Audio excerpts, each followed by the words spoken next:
Science communication generally refers to public communication presenting science-related topics to non-experts.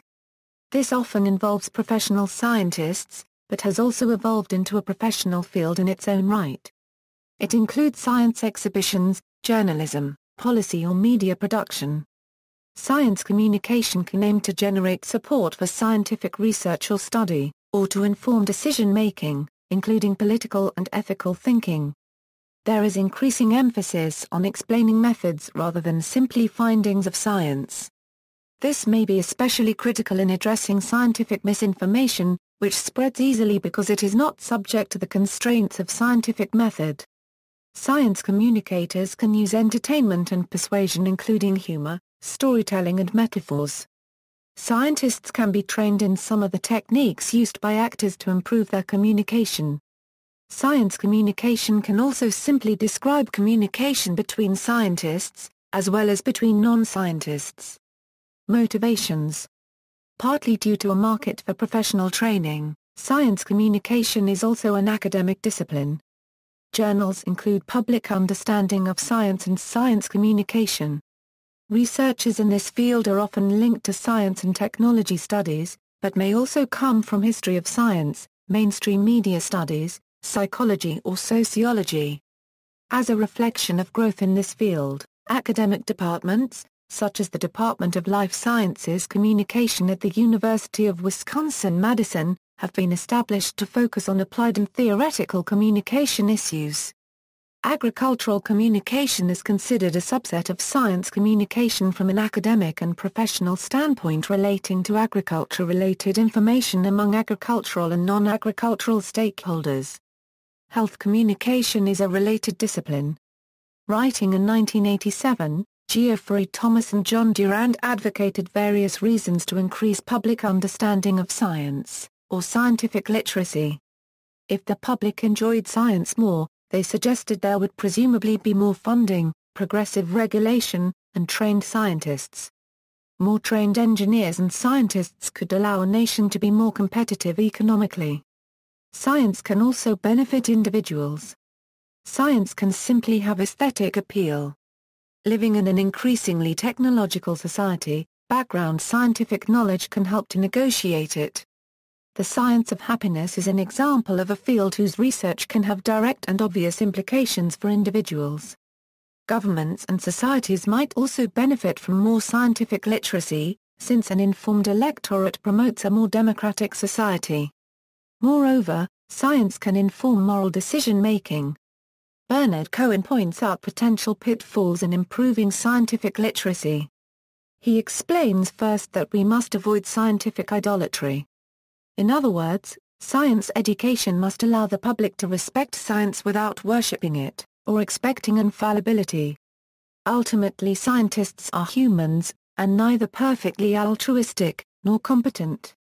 Science communicators must also appreciate the distinction between understanding science, and possessing a transferable skill of scientific thinking. Indeed, even trained scientists do not always manage to transfer the skill to other areas of their life. Cohen is critical of what has been called scientism, the claim that science is the best or only way to solve all problems. He also criticizes the teaching of miscellaneous information and doubts that much of will ever be of any use.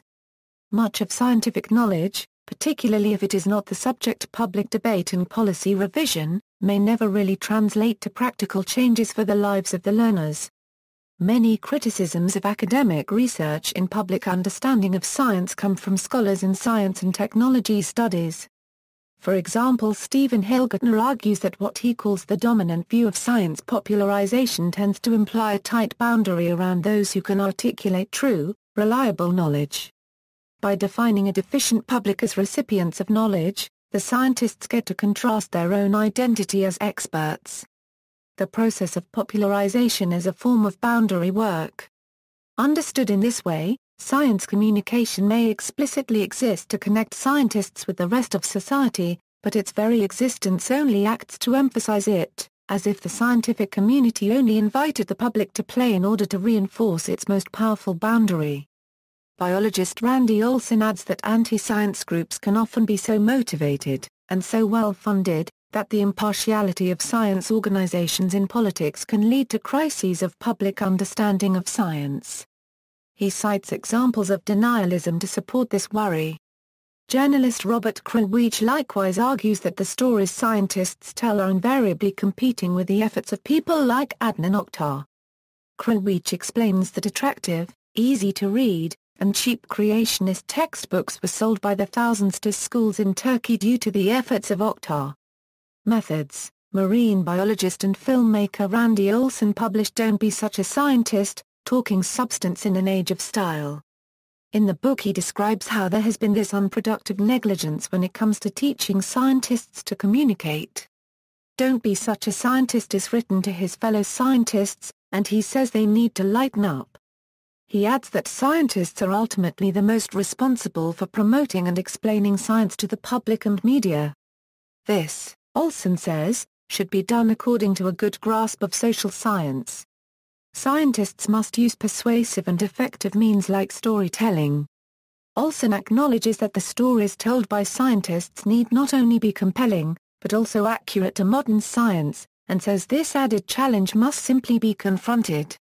He points to figures like Carl Sagan as effective popularizers, partly because such figures actively cultivate a likable image.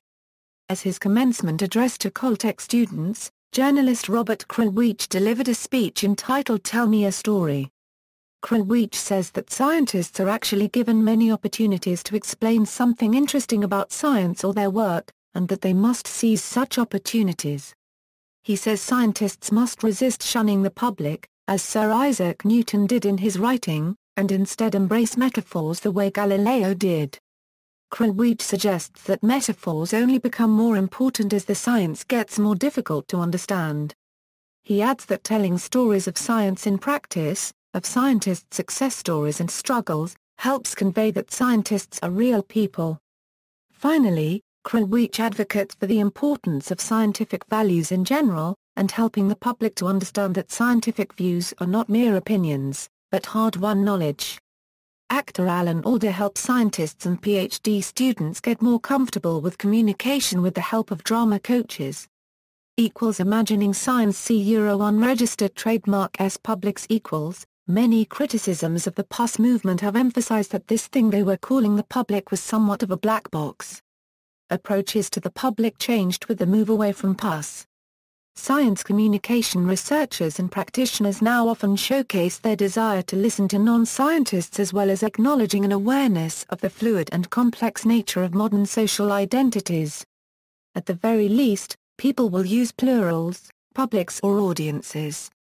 As the editor of Public Understanding of Science put it in a special issue on publics, we have clearly moved from the old days of the deficit frame and thinking of publics as monolithic to viewing publics as active, knowledgeable, playing multiple roles, receiving as well as shaping science. However, Einsiedel goes on to suggest both views of the public are a Euro-monolithic, a Euro-unregistered trademark in their own way. They both choose to declare what something called the public is. PUS might have ridiculed publics for their ignorance, but an alternative public engagement with science and technology romanticizes its publics for their participatory instincts, intrinsic morality or simple collective wisdom. As Susanna Hornick-Priest concludes in her recent introduction essay on Science See Euro Unregistered Trademark S Contemporary Audiences, the job of science communication might be to help non-scientists feel they are not excluded as opposed to always included. That they can join in if they want, rather than that there is a necessity to spend their lives engaging. The process of quantifiably surveying public opinion of science is now largely associated with the PUS movement. In the U.S., John Miller is the name most associated with such work and well known for differentiating between identifiable a Euro-act via Euro-unregistered trademark or a Euro-intersted a Euro-unregistered trademark publics and those who do not care much about science and technology.